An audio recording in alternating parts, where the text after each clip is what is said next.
Bismillahirrahmanirrahim. Assalamualaikum warahmatullahi wabarakatuh. Alhamdulillahirabbil alamin. Allahumma salli ala sayyidina Muhammadin wa ala alihi wa sahbihi wa salim ajmain. Alhamdulillah, kami dari Yayasan Rubatul Khairat Kota Ternate di bawah pimpinan Al-Habib Abdurrahman bin Kamil As-Sadaf. Sementara ini kami lagi membangun gedung pondok pesantren Rubatul Khairat Madrasah Al-Ulya yang sementara dibangun, ya. Gedung lantai 3. Kami sangat membutuhkan dana infak dan sedekah dari jamaah bapak-bapak dan ibu-ibu. Bagi yang mau berinfak untuk melanjutkan pembangunan gedung pondok pesantren, bisa ditransfer di rekening Bank Syariah Indonesia atas nama Yayasan Rubatul Khairat. Nomor rekening 723563956. Terima kasih.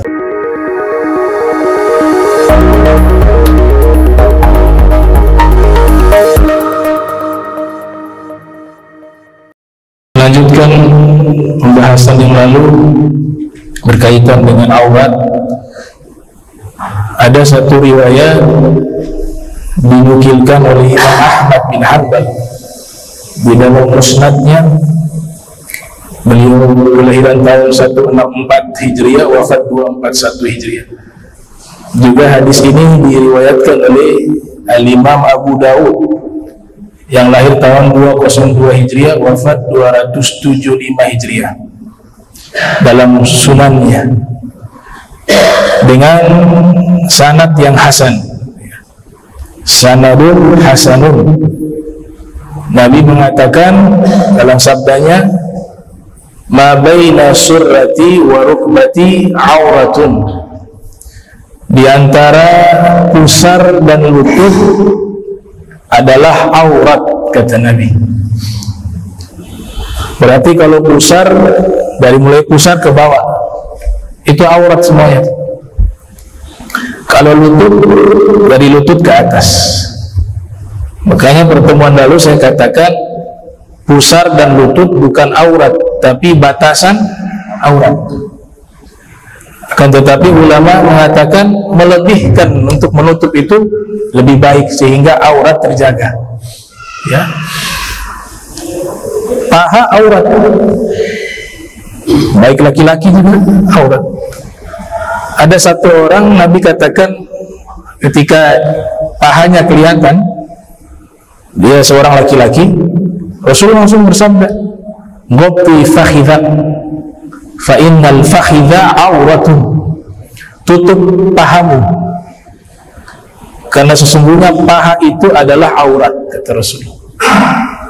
Jadi bukan ijtihad para fuqaha, ya, masalah aurat, terutama pusar dan lutut, ya, antara pusar dan lutut itu memang hadis dari Nabi Sallallahu Alaihi Wasallam.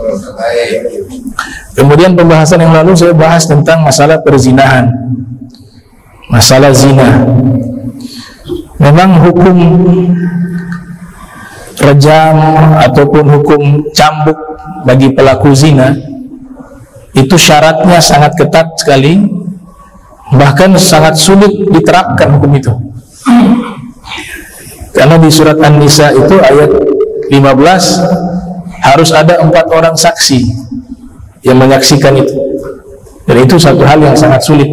Kemudian harus laki-laki. Dalam mazhab Syafi'i, Imam Syafi'i menyebutkan di dalam kitab Al-Um bahwa syarat saksi terhadap pelaku zina harus 4 orang laki-laki, berdasarkan firman Allah Ta'ala di surat An-Nisa ayat 15, fastashhidu alaihinna arba'atan minkum, harus dijadikan saksi atas mereka, kaum perempuan yang dituduh berzina, harus ada 4 orang saksi dari kalian laki-laki, menggunakan kata kum. Kalau yang menuduh tidak bisa mendatangkan 4 orang saksi, dalam mazhab Ibnu Hazm, ya, Al-Imam Ibnu Hazm dalam kitab Al-Muhalla membolehkan saksi perempuan tapi 2 kali lipat. Jadi kalau laki-laki 4 orang, maka kalau saksi perempuan semuanya 8 orang. Itu dibolehkan oleh Al-Imam Ibnu Hazm dalam kitab Al-Muhalla. Beliau mazhab Zahiri, ya.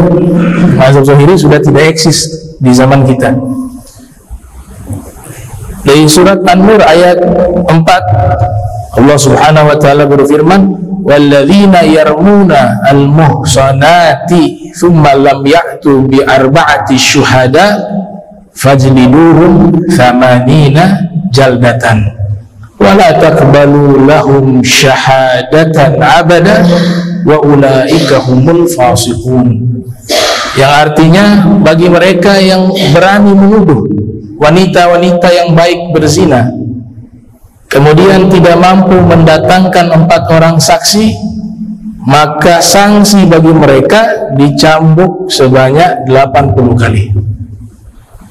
Dan kalian tidak boleh lagi menerima kesaksian mereka selama-lamanya. Dan mereka itulah orang-orang yang fasik. Jadi Allah menjaga kehormatan kaum muslimin, sekalipun pelaku dosa besar, ya. Itu rahmat yang Allah Ta'ala berikan, satrul aurat, menutup aurat, menutup aib seorang muslim dan mukmin. Nah, bagi yang melakukan pelaku atau perbuatan zina termasuk daripada minal kabair, termasuk dosa besar, maka selayaknya dia betul-betul menyesali perbuatan tersebut dan dia meminta maaf kepada Allah Subhanahu wa taala dan taubat sesungguh-sungguhnya, tanpa harus dia mengumbar atau tidak ada tuntutan harus mengakui, ya, tidak ada tuntutan harus mengakui. Taubat kepada Allah Ta'ala.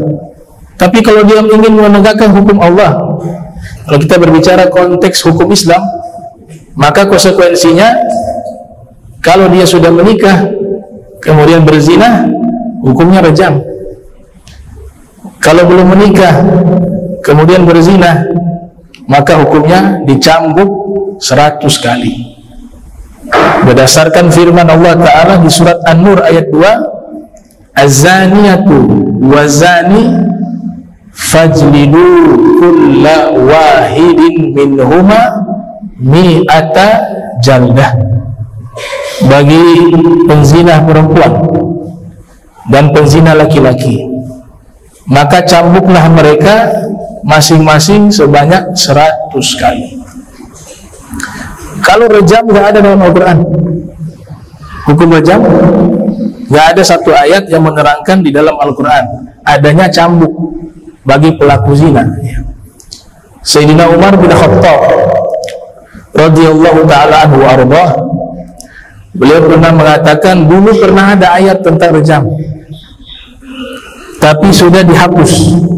Mana dihapus bukan berarti sengaja dihapus, tapi memang ada namanya mansuh, dihapus hukumnya secara lafaz atau makna. Ulama klasik mereka mengistilahkan dengan istilah an-nasikh wal mansuh. Ulama-ulama mutakhirin menolak istilah itu karena Al-Quran itu paten. Kok bisa tidak konsisten? Ada ayat kemudian dihapus lagi. Itu ulama-ulama kontemporer mereka menolak istilah itu. Tapi kalau ulama-ulama terdahulu yang mereka mengistilahkan ada yang namanya nasikh wal mansuh. Sebab Al-Quran tidak turun utuh 30 juz. Al-Quran turun secara berangsur-angsur selama 23 tahun sesuai peristiwa. Nah, sehingga ada kemungkinan nasikh wal mansuh, hukum lama diganti dengan hukum baru. Bukan tidak konsisten daripada hukum yang ada di dalam Al-Quran. Dan itu berlaku juga di dalam Al-Quran maupun hadis Nabi Muhammad sallallahu alaihi wasallam. Akan tetapi hukum rejam ini ada di dalam hadis. Dalam hadis Nabi disebutkan tentang hukum rejam, dan praktek juga dilakukan di zaman Rasul dan setelah masa Rasul SAW dan seterusnya.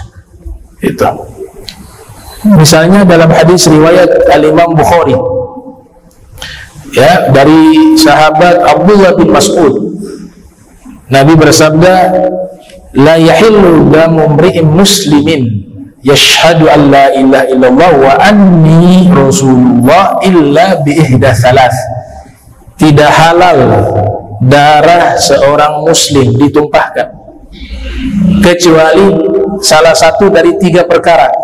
Artinya berdasarkan hukum, ya, melalui proses persidangan secara hukum. Ada 3 hukuman yang sanksinya adalah eksekusi mati.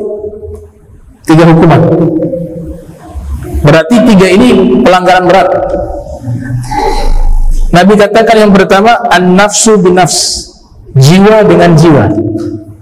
Maknanya membunuh orang dengan sengaja. Ya, maka hukumnya adalah kisos.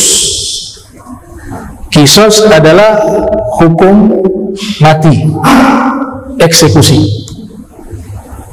Yang kedua kata Nabi athayyibu az-zani. Nah, ini yang menjadi dalil, ya. Sudah menikah berzina diistilahkan dengan athayyibu zani, yang sudah menikah kemudian berzina. Sebenarnya ada hikmah besar kenapa orang yang sudah menikah hukumnya berbeda dengan orang yang belum menikah dalam konteks mereka berzina. Yang belum menikah dicambuk, yang sudah menikah dihukum berjam. Karena sebab kita lihat perkembangan zaman, orang-orang yang berganti-ganti pasangan itu kemungkinan besar terkena virus HIV/AIDS, dan dia bisa menular kepada anak bayi yang minum ASI seorang ibu yang teridap penyakit HIV/AIDS bisa menularkan kepada anak tersebut. Sampai sekarang belum ada obat yang menyembuhkannya, hanya bisa memperlambat perkembangan virusnya. Tapi ketika hukum ini diterapkan, subhanallah, Islam sudah berbicara himayatul insan, menjaga manusia. Ya, ada efek yang sangat berbahaya. Gitu. Yang kedua, hikmahnya bahwanya orang yang sudah menikah sudah ada yang halal, istrinya. Sehingga ketika dia melakukan perzinahan dengan pasangan yang berbeda, bukan istri yang sah, maka orang ini memang orang yang memang dikuasai oleh syaitan dan nafsu. Ada yang halal di depan, dia pilih yang haram. Berbeda dengan orang yang belum menikah, memang tidak ada pasangan, sehingga ketika bergejolak dia bingung. Maka Allah sangat adil menerapkan hukum. Yang sudah menikah kemudian dia berzina, hukum Islam, ya, dihukum berjam, dilempar dengan batu sampai meninggal. Tapi dosanya diampuni karena sudah menerapkan hukum Allah. Tapi yang belum menikah, mereka hukumannya dicambuk sebanyak 100 kali. Itu hukum begitu adil, ya. Yang sudah menikah direjam, yang belum menikah dicambuk. Nah, dalam hadis riwayat Imam Muslim yang lahir tahun 204 wafat 261 Hijriah, ini juga menjadi dalil adanya hukum berjam, ya. Kalau tadi riwayat Imam Bukhari dari Ibnu Mas'ud, di mana dikatakan al-bikru bil bikri, orang yang belum menikah berzina dengan orang yang belum menikah, kata Nabi, jaldu mi'ah, dicambuk 100 kali, wa nafyu sanah, diasingkan selama 1 tahun. Ya, dicambuk 100 kali kemudian diasingkan selama 1 tahun. Wa thayyibu bithayyibi, jaldu mi'ah, warajmu fil hadis, warajmu. Yang sudah menikah berzina dengan yang sudah menikah, maka dicambuk 100 kali. Makanya di mazhab lain itu sebelum direjam dicambuk dulu 100 kali, kemudian direjam. Ini yang sudah menikah dengan sudah menikah, direjam dengan batu sampai meninggal. Nah, ini hadis sahih yang menjadi dalil ada yang namanya hukum rajam, sekalipun di dalam Al-Quran tidak ada. Jadi hukum rajam itu hanya ada di dalam hadis Nabi Muhammad SAW. Lain halnya dengan hukum cambuk. Hukum cambuk itu ada di dalam Al-Quran di surat An-Nur. Ya, di surat An-Nur, di situ termuat hukum mencambuk orang yang berzina. Ya, kita minta sama Allah Ta'ala dilindungi dari perzinahan. Anak turunan kita semuanya tidak ada yang melakukan perzinahan. Ya, minal kabair, termasuk dosa besar. Dosa besar minal kabair. Akan tetapi rahmat Allah, kalau yang rahmat Allah begitu luas, sekalipun pendosa melakukan dosa besar, kalau sungguh-sungguh bertobat, Allah ampuni. Ya, Allah ampuni. Dalam riwayat juga dikatakan ada zina perantara yang membawa kepada perzinahan, ya. Jadi saking besarnya dosa zina sehingga perantara-perantara yang dapat mengantarkan seseorang melakukan zina itu pun dilarang. Itu pun menjadi haram. Dalam istilah ilmu usul fikih ataupun al-qawaid al-fiqhiyah diistilahkan saddu dzari'ah, menutup perantara. Jadi perantara ini harus ditutup, jangan sampai kita terjerumus ke dalam dosa tersebut. Makanya dalam bahasa Al-Quran Allah tidak menyatakan jangan kalian melakukan perzinahan, tapi yang Allah firmankan wala taqrabu zina innahu kana fahisyatan wa sa'a sabila. Jangan kalian dekati zina. Jadi antisipasi itu sangat penting. Makanya ada istilah yang sangat baik tuh. Lebih baik daripada berobat, itu istilah gimana? Lebih baik mencegah. Lebih baik mencegah daripada mengobati. Itulah larangan. Wasilah-wasilah yang mengantarkan kepada perzinahan itu pun dilarang. Makanya ada istilah dalam riwayat, ada zina mata. Ya, fazinal aini an-nazaru. Dalam riwayat, zina mata, melihat yang haram. Karena ini kenapa dinamakan zina? Perantara yang akan mengantarkan kepada perzinahan. Wazinatul lisan, wazinal lisan al-mantiq. Zina lidah, mengucapkan hal-hal yang vulgar karena membangkitkan syahwat sebagai wasilah. Wan nafsu tamanna wa tashtahi. Kalau mata sudah melihat, akal berpikir, imajinasikan, maka dorongan nafsu itu akan membawa ke arah itu. Wal farju yusaddiqu dzalika aw yukadzibu. Yang paling akhir kemaluan. Kemaluan membenarkan apa yang difikirkan tadi, jadilah zina. Atau dia mendustakannya. Nah, ini namanya perantara-perantara yang akan mengantarkan kepada perzinahan. Itu harus dihentikan. Kalau mau selamat, jangan sampai terjerumus kepada dosa zina. Disebut dengan saddu zari'ah. Ya, menurut Syekh Yasin Al-Fadani dalam kitab Al-Fawaid Al-Janiyah, juga disebut oleh Syekh Abdullah bin Sa'id Al-Lahji dalam kitab Al-Idah fil Qawaid Al-Fiqhiyah.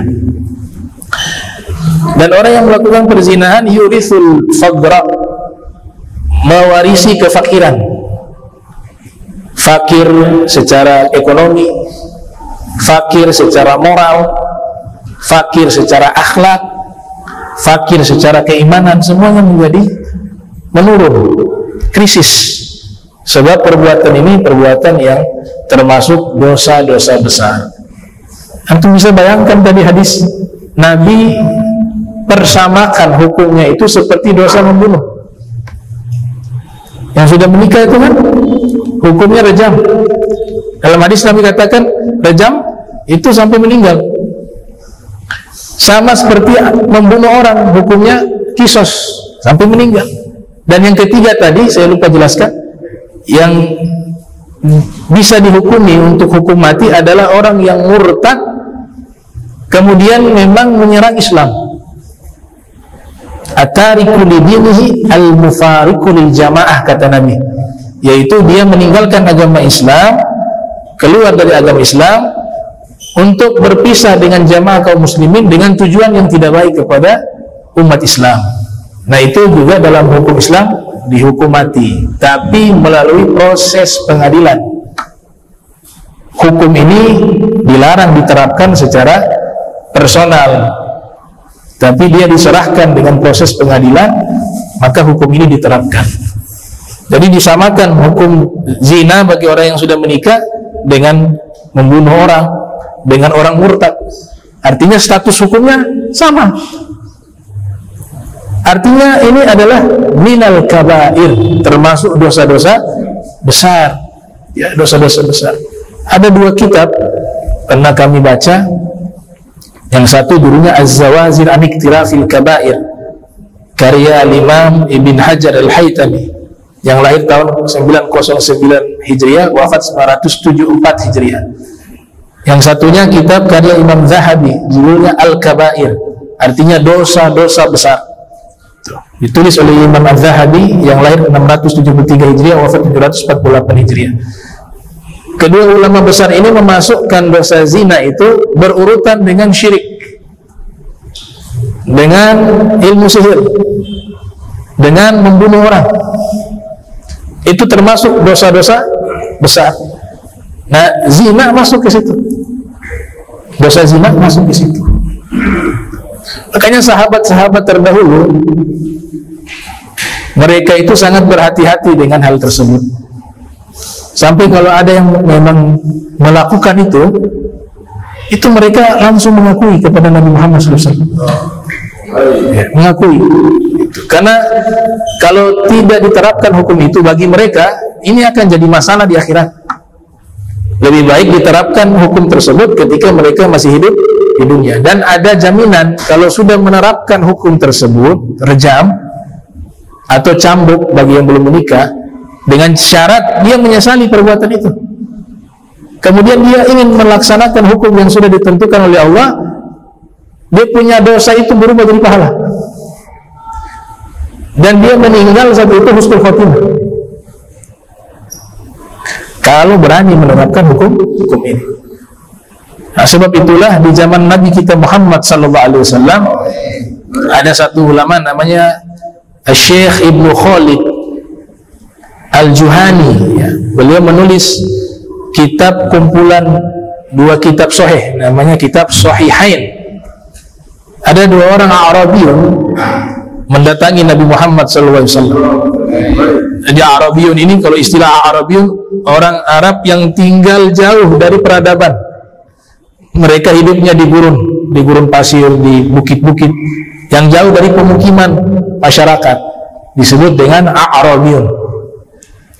2 orang ini datang menemui Nabi SAW, kemudian mengadukan bahwa fir riwayah saudaranya ini sudah melakukan perbuatan perzinahan dengan istri dari tuannya. Jadi saudaranya ini mengakui dia kerja di satu orang, atau orang ini punya istri, tuannya ini punya istri, sering berzina dengan istri dari tuannya tersebut. Tapi dia masih bujangan, yang laki-lakinya masih bujangan, tapi yang wanita ini bersuami. Rasulullah SAW sebenarnya tidak suka menerapkan hukum ini. Artinya seringkali Nabi katakan, sudah pulang, ya, minta ampun sama Allah, begitu. Jangan diceritakan lagi, begitu. Maksudnya Nabi begitu. Tapi karena sudah memaksa, maka Nabi terapkan hukum tersebut. Ya, di masa Nabi Muhammad SAW. Yang wanita itu dipanggil karena wanita itu sudah menikah, maka hukum yang diterapkan hukum athayyibu zani, orang yang sudah menikah yang berzina, yaitu hukum rejam. Sedangkan yang bujangan tadi dia hukum cambuk karena dia belum menikah. Itu terjadi di masa baginda Nabi Muhammad SAW. Bahkan salah satu ulama, ya, menyebutkan bahwa namanya Abdul Jabbar bin Wa'il, ya. Abdul Jabbar bin Wa'il meriwayatkan satu riwayat, Nabi pernah berfatwa bahwa pelaku pemerkosa sekalipun belum nikah, kalau yang tadi itu kasusnya suka sama suka, ya, tapi kalau pemerkosa ini Nabi berfatwa hukumnya rejam. Coba hukum ini diterapkan, ya, pemerkosa itu hukum mati, selesai. efek jerak bagi orang yang punya niatan melakukan hal jahat itu akan hilang. Dalam hukum Islam, pemerkosa itu hukum mati, hukum rajam. Karena hakikatnya dia sudah membunuh orang sebenarnya. Wanita tersebut yang diperkosa itu pasti akan secara kejiwaan akan terganggu sepanjang hidup.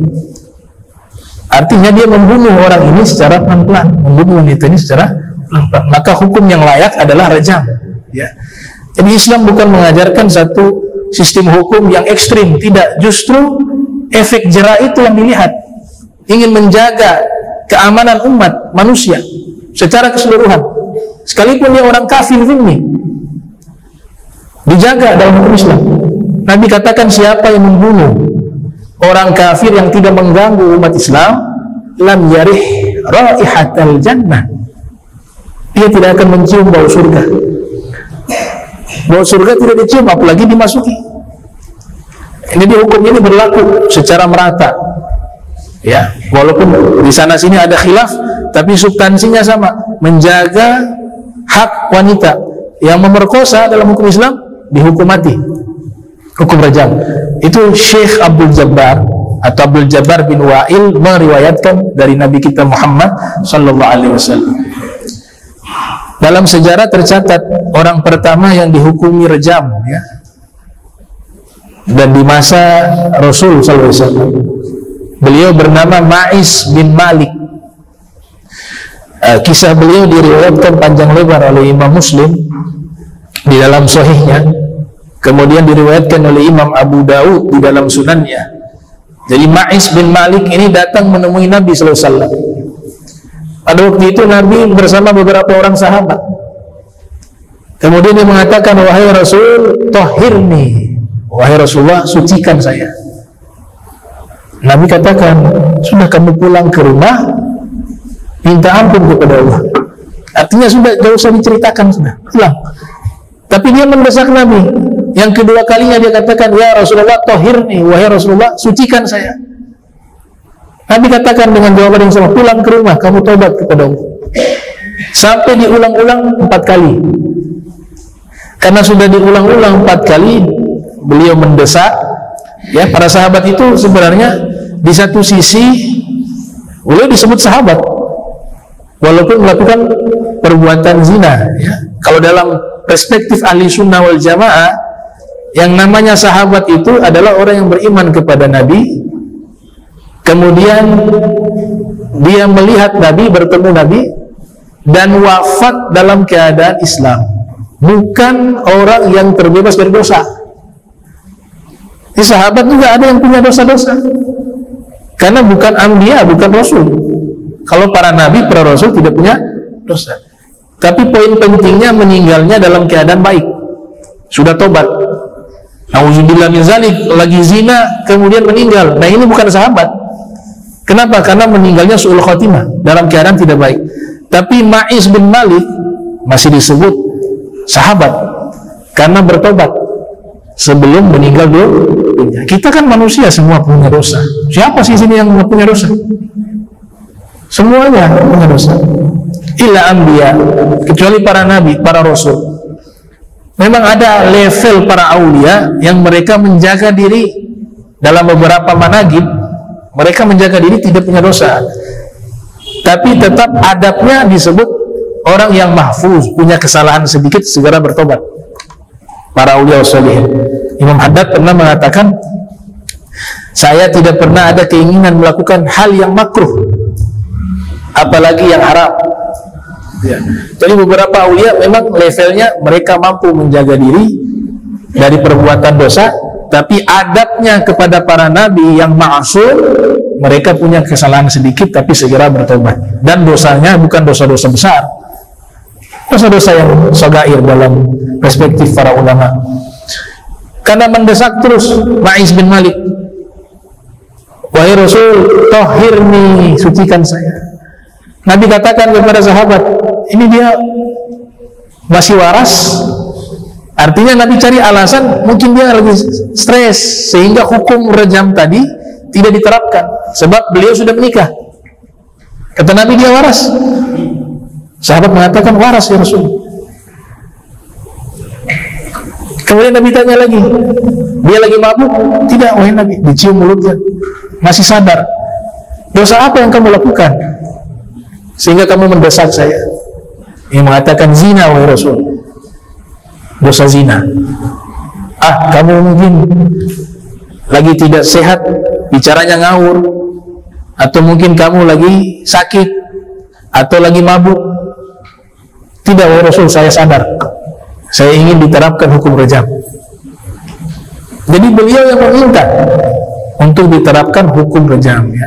Para sahabat dan orang terdekat Nabi itu senang, dalam satu sisi senang dihukum oleh Nabi. Artinya Nabi kalau terapkan hukum Allah, otomatis dosa mereka diampuni dan ada kehormatan. Mereka dihukum oleh orang yang mereka cintai, itu Nabi Muhammad SAW. Makanya ada pepatah Arab mengatakan Dorbul Habib Zabib, ya. Pukulan kekasih rasanya seperti kismis. Dorbul Habib Zabib. Maka beliau meminta, wahai Rasul, saya minta diterapkan hukum rajam. Kalau seperti ini gak butuh saksi 4 orang, sebab mengakui. Tapi kalau tuduhan, kita menuduh orang, kita harus mendatangkan 4 orang saksi. Kalau kita tidak mampu mendatangkan 4 orang saksi, Allah nyatakan fajliduhum thamanina jaldatan, maka orang tersebut dicambuk 80 kali. Konsekuensinya seperti itu. Ma'iz bin Malik akhirnya dirajam sampai akhirnya beliau wafat. Ketika dirajam, beliau wafat, ada 2 orang ini, 2 orang menggunjing. Ini kalau dia diam dia selamat, bodoh dia ngaku-ngaku. Mati sudah seperti hewan, seperti anjing yang dilempar. Ucapan ini terdengar oleh Nabi Muhammad SAW. Kata Nabi, kalian berdua ke sini, kata Nabi. Ikut saya. Nabi ajak di satu jalan, di situ ada bangkai himar. Kata Nabi, kalian berdua makan itu bangkai himar. Wahai Rasul, haram ini bangkai, dosa, kata mereka. Nabi katakan apa? Ucapan kalian berdua kepada dia yang sudah direjam tadi, itu dosanya lebih besar daripada kalian memakan bangkai himar tersebut. Dosa besar.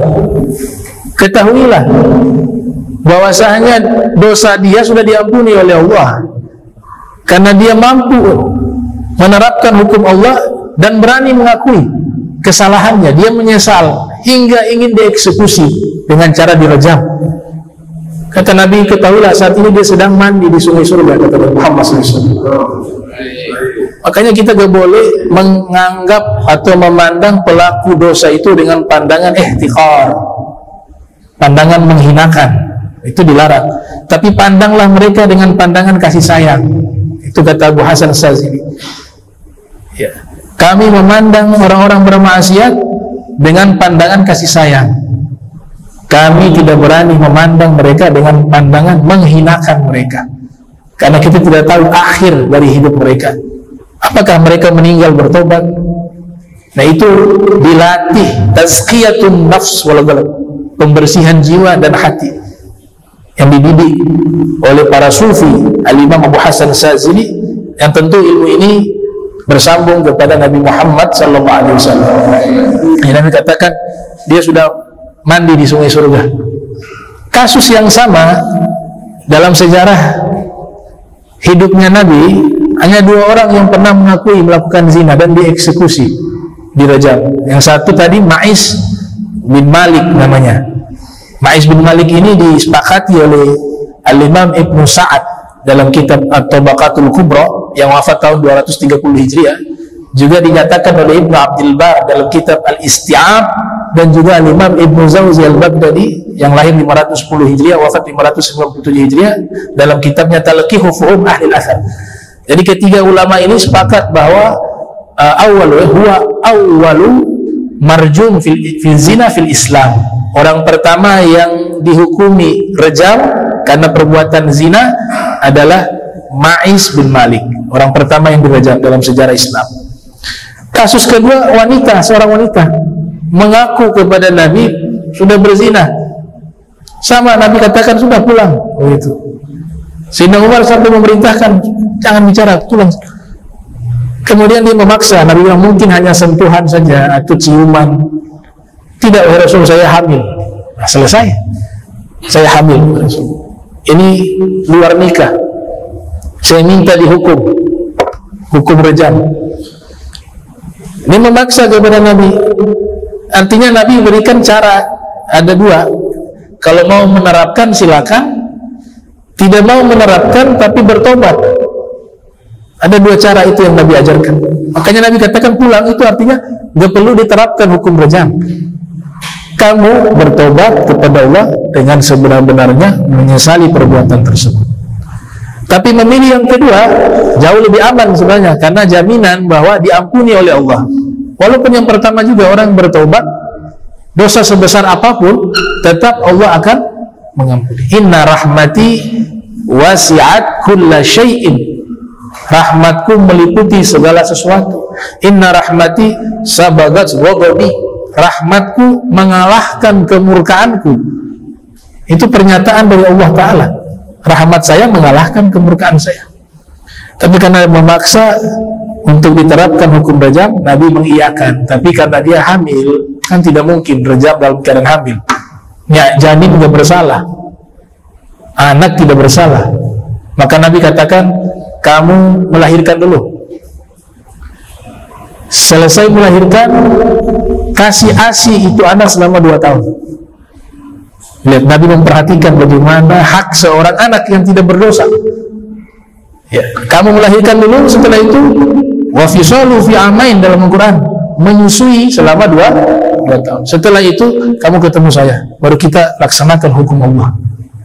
Ini wanita amanah. Ya.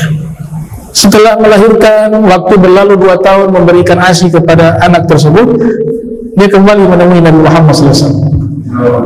Dan akhirnya dihukum rejam sampai meninggal itu wanita. Kemudian Nabi katakan, kalau kalian tahu pengampunan Allah atas wanita tersebut, seandainya satu kota Madinah ini punya dosa, pengampunan Allah kepadanya itu kita kebagian semua pengampunan, saking luasnya. Dan saat ini dia sedang mandi di sungai surga, kata Nabi Muhammad SAW. Nah, ini kasus-kasus perzinahan yang terjadi di masa Nabi kita Muhammad SAW. Dan Nabi lakukan dengan penuh rahmat, ya, walaupun itu hukum. Walaupun itu hukum. Riwayat yang lain menyatakan kasus eksekusi atau rejam tadi terjadi di masa Nabi itu 6 kali, 6 kasus. Ini menurut Al-Imam Ibnu Zawzi Al-Qayyim, ya, Ibnu Zawzi Al-Qayyim yang lahir 691 Hijriah, wafat 751 Hijriah. Dalam kitab berjudul At-Turuq Al-Hukmiyah fi Siyasati Asy-Syar'iyyah.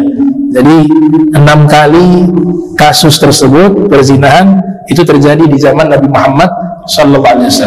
2 mengakui, yang sisanya itu ada saksi yang menyaksikan, kemudian diadukan. Nah, ini kaitannya dengan perzinahan. Nah, hukum perzinahan juga, kalau kita ingin mengetahui lebih jauh lagi pembahasan tentang hukum zina, itu ada satu ulama bernama Syekh Ibrahim Ahmad bin Muhammad Jadul Karim. Ya, beliau menulis satu kitab berjudul Ahkamuz Zina fi Syariati Al-Islamiyah. Hukum-hukum zina di dalam syariat Islam. Ya. Dan Masya Allah, ya, ini hukum diterapkan sekali lagi. Kalau kita belajar ilmu fikih, masalah hukum-hukum semacam ini letaknya paling belakang. Ya, hukum kisos, hukum rejam, semuanya hukum-hukum pidana perdata dalam istilah hukum, al-mu'aqabah dalam istilah fikih, itu posisinya paling belakang. Kenapa demikian?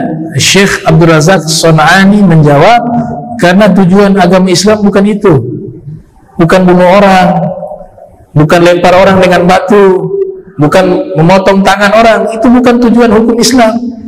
Tapi untuk menjaga rahmatan lil alamin itu terwujud, efek jerahnya itu bahasa Al-Quran mengatakan di dalam kisos ada kehidupan. Bagaimana bisa hukum kisos ada kehidupan? Karena orang yang tersakiti keluarganya yang hidup. Ada seseorang membunuh seseorang, naudzubillah min dzalik. Dia membunuh seseorang, maka selama orang ini belum dikisos, keluarga ini tidak akan pernah puas, nggak bisa puas, apalagi sampai bebas. Ketika bebas bisa memunculkan konflik baru yang bisa menjatuhkan korban yang lebih banyak. Cara menghilangkan ya kesedihan atau ketidakpuasan satu cara saja, dikisos. Ketika dikisos, mereka ini bisa hidup. Tapi kalau orang ini masih hidup, satu keluarga ini selamanya hidupnya itu tidak tenang, tersakiti, kecuali memang ada yang memaafkan. Memaafkan itu juga dilihat membunuhnya sengaja apa tidak. Kalau tidak sengaja, itu bisa diganti dengan diat 100 ekor unta dalam hukum Islam. Tapi kalau dengan sengaja, jelas hukumnya ada. Membunuh dengan sengaja, hukum dalam Islam hanya satu, yaitu kisos. Dan dianjurkan orang-orang yang dewasa hadir menyaksikan proses eksekusi. Tujuannya apa? Agar tidak terlintas dalam hati orang yang menyaksikan untuk melakukan hal yang sama, sehingga terciptakan keamanan. Mencuri potong tangan itu tidak sembarangan potong tangan, ada ukurannya. Di tempat mana dia mencuri, tempat terbuka apa tertutup? Siapa yang mencuri? Orang yang masih waras, apakah orang yang sakit? Apakah anak kecil apa sudah balik? Itu diatur. Dan jumlahnya berapa yang dicuri? Alasannya apa? Semuanya itu masuk dalam ranah hukum. Setelah itu apa? Kalau memang terbukti, faqta'u, dipotong tangan. Yang lain yang balik disaksikan, hadir menyaksikan. Itu gak akan ada yang berani lagi mau mencuri. Sehingga apa? Terciptalah itu keamanan. Gak ada lagi orang yang mencuri. Banyak negara sudah terapkan hukum Islam. Itu dulu di Hadramaut dikisahkannya dulu. Itu ada hakim di jabatan sebagai hakim, nganggur puluhan tahun, gak ada kasus yang masuk, gak ada pernah ada masalah. Sampai hakim ini rasa berdosa, ya Rob, tiap bulan dapat gaji tapi gak pernah kerja, tolong ya Allah kasih saya satu kasus saja, satu. Itu doanya minta begitu.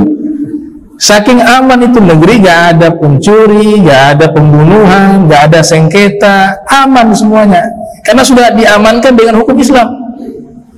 Sampai hakim doa, ya Allah kasih kasus satu ini sebelum saya pensiun, satu. Akhirnya diijabah oleh Allah. Nggak lama datang nih petugas, alhamdulillah, petugas bilang alhamdulillah ada kasus satu. Mari kita sidang tanggal sekian. Ini hakim sudah senang dapat kasus. Ternyata ini yang terdakwa, mereka hadir. Kata hakim, kasusnya apa? Setelah ditulis, dibaca, saya beli tanahnya dia.